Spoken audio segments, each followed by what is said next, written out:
안녕하세요. 오늘은 우리글 한글과 우리말 국어 또는 제2외국어로 선택한 한국어의 특징을 살펴보겠습니다.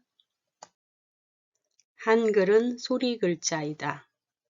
한글의 예를 보겠습니다. 하늘, 해, 달, 사람 이렇게 읽죠? 그런데 어떻게 소리가 나요? 히읗과 아가 만나서 하, 자음 니은과 모음 의와 자음 리을이 만나서 늘, 자음 히읗과 모음 애가 만나서 해.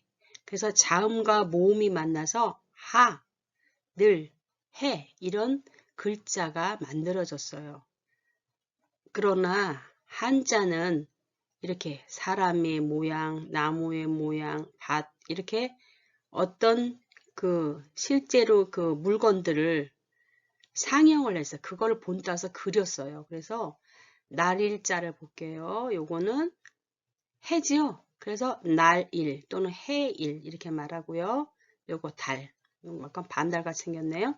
달월, 사람인 이렇게 생겼죠. 사람인. 그래서 앞에는 뜻, 뒤에는 뜻, 뜻음 이렇게 하다 보니까 글자 수가 굉장히 많아지고 있어요. 그리고 한자가 점점 복잡해져서 정말 배우기가 어려워요. 한자.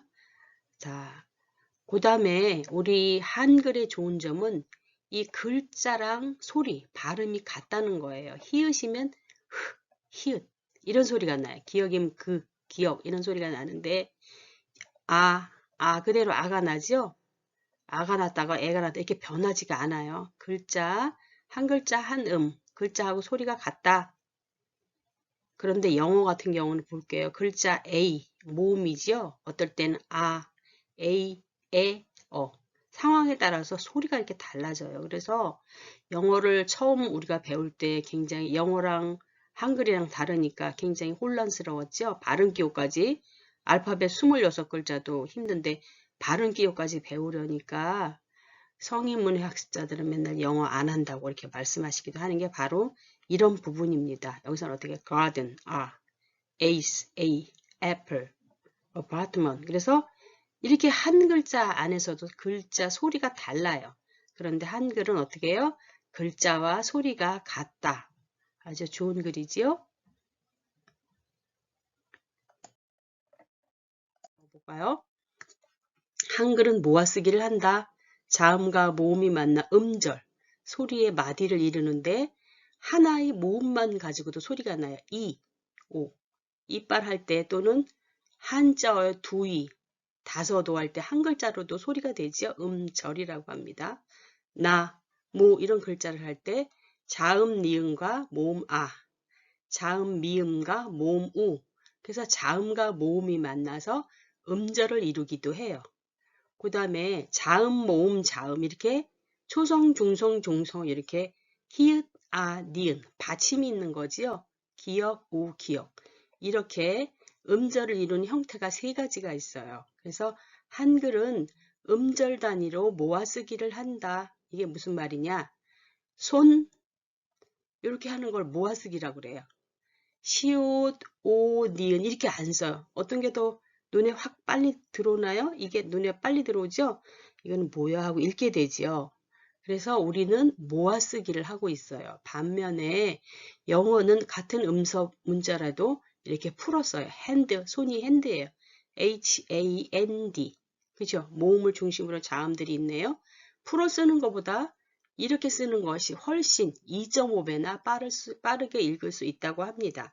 또 컴퓨터에서도 왼손은 자음, 오른손은 모음해서 이게 입력하기가 되게 쉽죠. 핸드폰에서도 이 천지인을 가지고 하기 때문에 글자 판이 많지 않아도 빠르게 읽고 쓸 수가 있는 아주 훌륭한 글입니다. 자, 음절의 받침은 이어서 소리를 낸다. 여기 받침이 자음이 있는 글자가 있죠. 여기서부터 이제 조금 어렵다 이렇게 생각하시는 분이 계세요. 자, 왜 그런가요? 꽃 할 때는 여기 을이 없을 때는 디귿으로 대표 발음을 소리 나는데 여기 동그라미가 나오는 요런 아무런 뜻이 없는 소리가 글자가 나올 때는 꽃을 하고 요 치읓이 위로 가서 소리가 나요. 그래서 여기는 없어지고 꽃을 안아요. 여기도 동그라미가 나오죠? 이렇게 동그라미가 나올 때 동그라미 글자가 받침 뒤에 나온 바로 밑에 있는 글자가 위로 올라가 소리가 나요. 안아요. 흘기. 근데 얘는 받침이 2개짜리가 있네요. 이럴 경우에는 얘는 앞에서 소리 나고 뒤에 있는 애는 뒤로 올라가서 흘기. 흙이 묻었어요.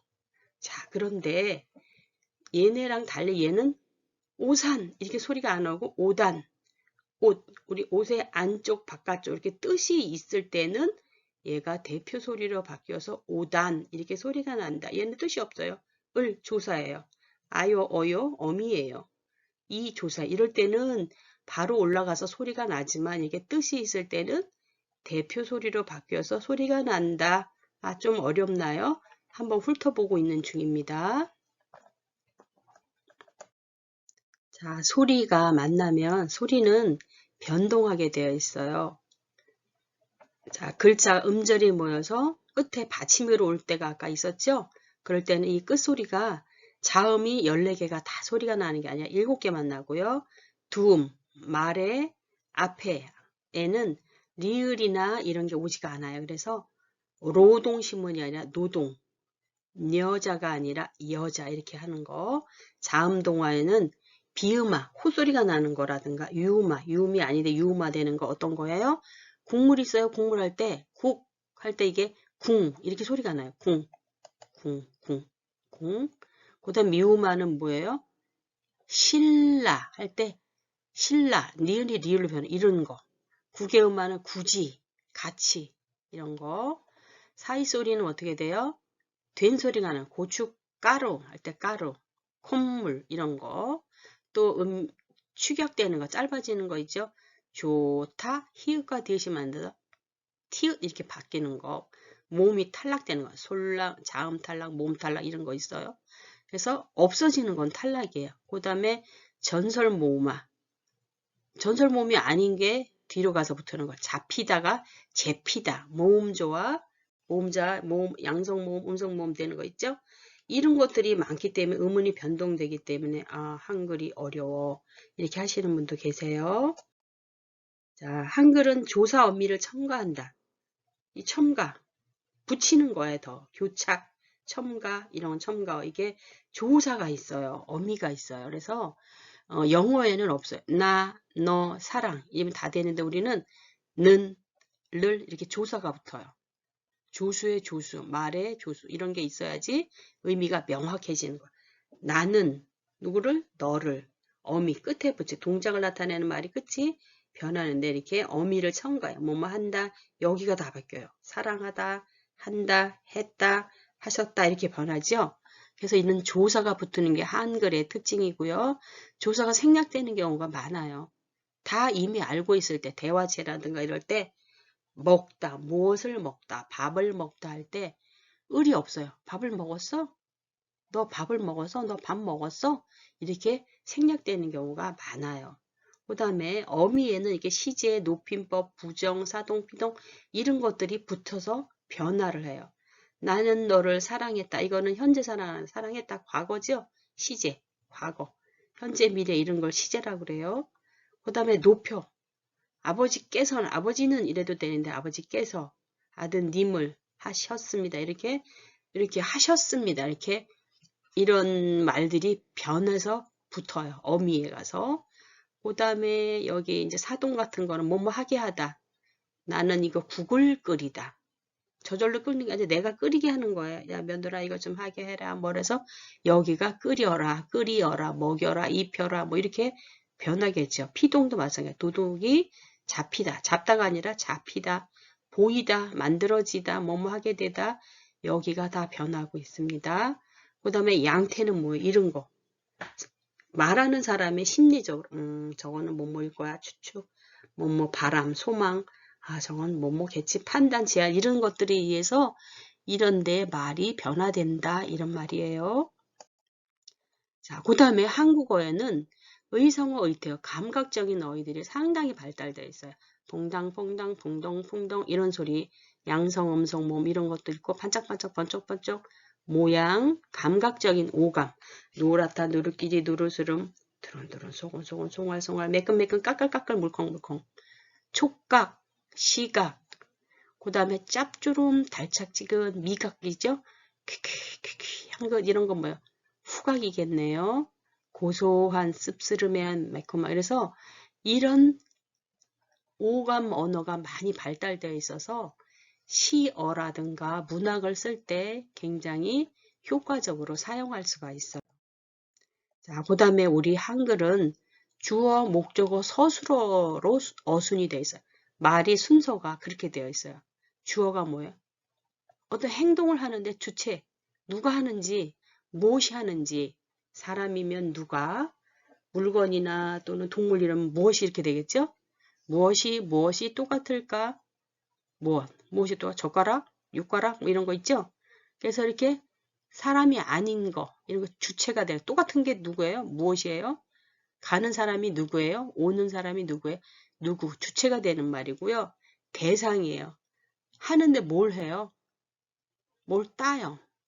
무엇을 따요? 먹어요? 무엇을 먹어요? 만나요? 누구를 만나요? 그래서 사람일 때는 누구 아니면 다른 걸 때는 무엇 이렇게 되겠죠? 서술어는 설명하는 거예요. 누가 누구를 뭐 어떻게 했다. 동작이겠죠. 누가 누구를 만났다. 나는 누구이다. 그쵸? 이거는 뭐 책이다. 이거는 이 사람은 우리 아빠이다. 뭐 이렇게 여러 가지가 있겠죠. 그 다음에 아기가 기어간다. 아기가 예쁘다. 아기가 뭐 귀엽다. 이렇게 주어, 목적어, 서술어가 있어서 말을 이렇게 글을 만드는 문장을 만드는데요. 주어가 생략될 수가 있어요. 너는 어디 가니? 너 어디 가니? 주어. 너 어디 가니? 조사도 생략됐네요. 너 어디 가니? 이렇게 상대방이 알고 있을 땐 생략되는 경우가 많아요. 자, 한국말은 나는 너를 사랑한다. 어때요? 조사도 붙고 어미도 붙는 게 우리 한국말이라 그랬죠? 근데 말의 순서는 뭐예요? 주어. 너를 사랑한다. 그래서 사랑한다는 말을 하고 끝까지 들어야 돼. 한국말은. 여기가 변하기 때문에 잘 들어야 되는데 여기까지만 하면 나는 너를 어떻게 하는 거야? 사랑하는지 미워하는지 뭐 하는지 몰라요. 그래서 한국말은 끝까지 잘 들어요. 근데 예를 들어서 영어를 보면 우리랑 말의 순서가 틀려요. 주어 서술어가 먼저 나와요. 목적어는 맨 마지막에 나와요. 나는 사랑합니다. 당신을 사랑합니다. 사랑이야. 사랑. 우리는 사랑하는 걸 들으려면 끝까지 기다려줘야 돼. 인내심이 있어야 돼요. 근데 영어는 중간에 벌써 나와버리죠. 그래서 이렇게 말의 어순에 따라서 이 번역이라든가 이런 거를 잘 이해를 해야 돼요. 소통이 잘 돼야지 돼요. 그런데 항상 이렇게 되는 게 아니라 이렇게 문장 이동이 자유롭기도 해요. 이런 말이 있어요. 내가 그 빵을 먹었어. 여기도 을 생략됐죠. 그런데 얘가 이렇게도 쓸 수 있어요. 그 빵 내가 먹었어. 이렇게 강조를 한다든가 상황에 따라서 이렇게 말의 순서가 바뀔 수도 있다. 자, 그런데 서술어가 우리 중요하다 그랬죠? 한국어에는. 그래서 잘 들어야 되는데 보통은 항상 마지막에 와요. 그래서 뭐뭐다, 뭐 다가 많이 와요. 다. 서술어는 어떤가요? 뭘 설명하는 말이라든가 뭐 동작이나 어떤 거를 설명하는 말이라고 그랬죠. 성질. 그래서 여기에는 뭐 어떤 말이 오냐면 동작, 움직이는 말이 어찌하다, 간다, 온다 뭐 이런 말들이 오고요. 형용사는 뭐예요? 성질이나 모양을 나타내. 아, 예쁘다, 귀엽다, 동그랗다, 길쭉하다, 높다, 낮다. 이런 게가 오고 여기는 뭐예요? 명사. 이름을 나타내. 세상에는 다 이름이 있어요. 나는 선생님이다. 엄마다, 아가이다, 이거는 책이다, 뭐다. 이렇게 돼요. 무엇이다, 무엇이다, 누구이다. 이렇죠? 이런 게 다 뭐라고요? 서술어예요. 자, 그러면 대표적인 문장 몇 개를 보겠습니다. 주어 서술어가 오는 경우 있어요. 꽃이 핀다. 제일 간단한 문장이죠? 뭐가 펴요? 꽃이. 연음이 되죠. 받침. 연달아 꽃이 핀다. 꽃이 예쁘다. 다 끝에 와요. 주어 부사어 서술어. 영미가 앉았어요. 어디에 앉아요? 의자에 앉아. 그래서 꼭 있어야 돼, 이 말이. 없으면 그냥 앉았다라는 말만 하는 게 아니라 의자에 앉았다는 거를 강조하고 싶을 때는 이렇게 썼죠. 그 다음에 주어, 목적어, 서술. 우리 아까 보통 이런 순서로 온다 그랬죠? 철수가 영희를 사랑한다. 사랑해. I love you. 영어는 중간에 왔죠? 그래서 이 끝까지 잘 들어야 된다. 주어, 보호, 서술어. 혜영이는 선생님이 되었다. 보호가 뭐예요? 되다. 뭐가 돼? 선생님이 돼? 교장 선생님이 돼? 뭐가 돼? 어른이 돼요. 그래서 앞에 뭔가가 보충하는 말이 있어야 돼. 이게 보호예요. 되다, 아니다. 뭐가 아니야? 나는 꽃이 아니야. 나는 뭐가 아니야. 그게 아니야. 뭐 이럴 때 아니다, 되다 앞에 붙는 거를 보호라고 그래요. 여기도 마찬가지. 뒤에 왔어요. 뒤에. 서술어는 항상 뒤에 온다. 주어, 목적어, 부사 이런 말도 있어요. 영수는 준호를 부자로 여기다. 실제 부자일 수도 있고 아닐 수도 있는데 부자로 여기다. 영수가 생각하는 거죠? 누구를? 준호가 부자라고 생각한다. 이런 말들도 보면 다 뭐예요? 마지막에 서술어가 온다. 자, 그러면 우리가 문장이 있어요. 문장. 아까 자음 모음이 만나서 음절 단어가 되고 구가 어절이 되고 문장이 된다 그랬어요. 그럼 문장은 어떤 문장을 써요? 설명하는 말이 있고 자기나 감정이나 느낌을 표현하는 말이 있고 의문문, 물어보는 말이 있어요. 명령문도 있어요. 이런 청유문도 있어요. 자, 어떤 거예요? 나는 학생입니다. 비가 옵니다. 비가 와요. 이거는 뭐예요? 입니다. 이거는 책에다 쓰는 글씨, 문어체라고 그러고요. 이건 글씨 쓰는 체예요. 와요, 뭐뭐 해요. 이거 말하는 체, 구어체. 나는 공부를 합니다. 한다. 여기 시제나 이런 것이 와서 또 변하겠지요. 아까 뭐 높임말 이런 것도 여기 변해. 아, 복잡하군요.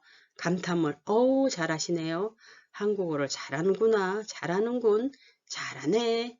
감탄이죠. 여기에는 마침표도 써뒀지만 이렇게 느낌표. 요거를 쓰기도 해요. 요거를 쓰는 게 더 정확하겠죠? 의문문을 물어보는 거예요. 책을 읽어요? 가요? 봐요? 주어요? 뭐 이렇게 되는 거. 아요요. 물어보는 말이죠. 명령문을 시키는 거예요. 이 책을 읽으세요. 좀 점잖게 말하지만 읽어라. 보아라, 죽어라, 뭐 이렇게 되는 거죠. 그래서 이렇게 아라, 어라 이런 건 다 양성모음, 음성모음을 잘 아시면 좀 편안하실 겁니다. 그 다음에 청유문은 권하는 거예요. 읽읍시다, 뭐 다 같이 합시다. 자기를 포함해서 말하는 사람을 포함해서 우리 같이 읽어요. 우리 읽자, 읽세, 노력합시다. 내일 만납시다. 우리 같이 영어를 이런 문장을 쓰시는 거예요. 자, 우리는 지금 기억, 니은 이렇게 배우고 있지만 나중에는 어떻게 해요? 이런 문장을 쓰기 위해서 지금 글을 배우고 있습니다. 그것도 한글을. 자, 그러면 한국말에는 이런 고유어만 있을까요? 원래 말, 우리나라는, 우리 임금 이런 말만 있는 게 아니라 여기 표 좀 볼까요? 표에 보면 한자어가 우리 고유어보다 더 많아요. 왜 그럴까요? 예전부터 우리 글자가 없었던 시대부터 한자어를 빌어다가 쓴 그런 역사적인 것도 있고요. 한자어는 이렇게 뜻글자이기 때문에 어떤 개념이나 뭐 이런 거가 머리에 쏙쏙 잘 들어와요. 자, 여기 보세요. 나라국, 뭐 집가. 그래서 나라라는 말이 이렇게 다 여기 들어가 있지, 한자에. 임금왕, 그쵸? 임금왕. 모음, 여기는 뭐예요? 엄마, 엄마의 소리. 혼자서도 소리 나니까 홀로, 홀소리. 자음, 자음은 혼자서 소리 나지 않죠? 장애음이라 목에 부딪혀서 혀에 부딪혀서 입술에 뭐 여러 가지가 있었죠? 그래서 닷소리에 어디에 닿아서 나는 소리. 언어가 있습니다. 말이 있습니다. 우리는 말이라고 하지만 언어가 있어요. 그래서 이렇기 때문에 여기에 익숙해진 문화 때문에 한자어가 조금 더 많은 것 같아요. 상당히 많죠, 비율상. 그 다음에 외래어가 7% 정도 하는데 영어만이 아니에요. 일본에서 온 거, 뭐 또 다른 나라 말, 뭐 이태리, 포르투갈 여러 가지 그 나라마다 문화가 있겠죠. 그래서 대표적인 걸 보면 라디오. 이거 영어로 그냥 그대로 우리가 쓰는 거예요. 커피, 버스, 컴퓨터. 이건 외래어인데 우리나라화돼서 귀화어. 그쵸? 우리나라 말이 됐죠. 그 다음에 방언이 있어요. 사투리. 뭐 전라도, 제주도 뭐 이렇게 지역적인 방언이 있어요. 거리라든가 여러 가지 풍습에 의해서 바뀌는 지역 방언이 있는가 하면 사회 방언. 그 계층에 따라서 내가 뭐 학자면 학자들이 쓰는 말들이 있죠. 또 아니면 사내 신만이들은 그 그런 특수 용어가 있죠. 그래서 이런 것들이 사회 방언이에요. 다른 사람들 그 사람들끼리만 아는 거 아니면 경매하는 사람 뭐라고 하는데 우리 모르잖아요. 이런 거. 그래서 이런 게 너무 많으면 혼란스럽기 때문에 표준어들이 발달된다. 이런 것들이 다 이렇게 섞여 있는 게 다 한국어, 한국말입니다. 자, 그럼 이렇게 이런 어휘에 말의 고요한 자, 외래어, 금기어, 완곡어, 관용어, 속담. 아, 손이 크다. 손이 진짜로 큰 게 아니라 다른 사람한테 막 베푸는 씀씀이가 큰 사람, 어우 쟤는 손이 커 이렇게 말하잖아. 이런 관용어라든가 아니 땐 굴뚝에 연기 나겠어? 그 나라의 풍습이 담긴 속담이라든가 유행어, 은어, 전문어. 요즘 또 코로나 때문에 뭐 이런 언어들이 있죠. 팬데믹이 어쩌고 이렇게 하면 어떻게 돼요? 의사소통이 어려울 수가 있어요. 그대로 사용하면. 그래서 다듬은 우리말, 또 우리 맞춤법, 규칙, 외래어, 표준법 이런 것들을 만들고 있어요. 자, 그럼 단어에는 어떤 거? 비슷한 말, 반대말, 상하관계, 집이 있으면 아파트, 뭐 초가집 뭐 이렇게 여러 가지가 부분과 전체를 나타내는 관계, 뜻이 여러 개, 동음이요. 시키다, 심부름을 시키다 이런 것도 있지만 뜨거운 것을 시키다. 소리가 똑같으죠? 동음, 이의, 뜻이 다르다. 얘는 한자어네요. 이렇게 한국어가 이렇게 다양한 언어들이 섞여 있습니다. 한국어에는. 자, 그 다음에 우리말 특징 중에 하나가 단수, 복수 개념이 불분명해요. 영어 같으면 또는 구라파 언어 같으면 어떻게 돼요? S, ES 뭐 이렇게 단수, 복수를 철저하게 하잖아요. 또 우리는 그런 게 없어요. 거의 뭐 사람들, 나무들, 그들, 너희들, 여러분 이런 것들이 복수라고 할수. 복수가 뭐예요? 2개 이상 되는 걸 말하죠. 여러분 안녕하세요 하면은 혼자가 아니에요. 그렇죠? 이런 거. 그런데 우리는 보통 나무들이 많이 있네 이렇게 말 안 해. 나무가 많이 있네. 이렇게 해서 보통 거의 잘 구별을 해서 쓰지를 않아요. 그런데 우리 말 중엔 이런 우리의식이 있어요. 이게 아마 농사 짓는 공동체 의식 때문인지는 모르겠는데 우리 아버지야, 우리 남편이야 이렇게 말하면 외국 사람들이 깜짝 놀란대요. 아니, 아버지가 여럿이야? 남편이 여럿이 이렇게 했는데 그게 아니라 우리는 이렇게 나의, 저희 뭐 이렇게 이런 말들을 안 쓰고 우리 아버지야, 우리 남편 이렇게 우리의식을 가지고 있다는 거를 알아두시고요. 자, 음소가 모여서 음절, 단어, 구, 어절, 문장, 글을 만들었죠. 그럼 최종적으로 어떻게 해요? 글을 어떻게 쓰느냐 이게 중요하죠. 그럼 글은 어떤 종류가 있어요? 시, 시조, 소설. 자, 짧은 거죠. 문학적인 거죠. 어떤 형식이 강해요. 소설, 인물 배경, 사건, 옛날에 누가 살고 뭐 어쩌고 이런 거. 동화도 여기 들어가겠네요. 설명하는 거. 매뉴얼이 어떻고, 초가집은 어떻고, 기와집은 어떻고, 대한민국 이런 거 보통 다 설명문이죠. 논설문, 자기 주장을 설득하는데 반드시 근거가 있어야 돼. 왜 그런지 밝히지 않으면 그거는 자기 주장이 설득력이 없죠. 그런 논설문을 한다든가 정기문, 위인전, 기행문 어디 가서 언제 어디서 만나서 뭐 어디를 보고 듣고 느끼고 이런 뭐 다음에 어떻겠다 감상, 편지 쓰고 받고 일기 쓰고 독서, 책을 읽고 뭔가를 쓰고 희곡, 연극을 하기 위해서 하는데 여기는 해설, 옛날에 누가 살았고 말하는 사람이 있죠. 누가 말하고 어떤 인물들에 따라서 그 사람들이 동작이나 생각을 지문 이런 걸 표현하고 시나리오 영화에 대다 쓰고 또 광고문 어떤 정보를 주면서 설득해갖고 요걸 사세요 뭐 이런 거 있죠. 그 다음에 기사문이 있어요. 기사 신문기사 이거는 다른 사람들이 다 알아야 되니까 누가 언제 어디서 무엇을 어떻게 왜 또 학술 연구도 이외에도 많이 있겠지요. 그래서 이런 것들을 잘 쓰려면 어떻게 돼요? 여기서부터 이해를 잘해서 문장의 종류 아까 있었죠? 그런 거라든가 그런 걸 잘 다듬어서 이런 특징을 알아야지 한국어를 잘 할 수 있습니다. 그래서 다른 나라 말도 그렇지만 이렇게 한국어도 이렇게 복잡해요. 갈수록. 그 다음에 글 전개 방법에서는 어떻게 돼요? 예를 들어서 비교를 하고 대조하고 분류를 하고 분석하고 논증하고 묘사하고 서사하고 이런 형태를 가지고 써야지 이런 글들을 쓸 수가 있어요. 그 다음에 이 글을 쓰는 게 아니라 말하기는 어떻게 돼요? 강의를 한다든가 또는 연설 누구한테 토의, 토론 이런 것들이 있죠. 그래서 이렇게 내가 어떤 글을 쓰고 어떤 문장을 쓰고 어떻게 이해하느냐 말에 사용하는 거 이외에도 가정에서 쓰는 말, 뭐 애기들이 쓰는 여러 가지가 있겠지만 다 이런 종류에 속하고 있습니다. 천리길도 한 걸음부터 시작된다. 한자어로는 이렇게 쓰네요. 천리지행, 천리를 갈 때 시작한다. 시어 조카, 발 아래, 그러니까 걸음이겠네요.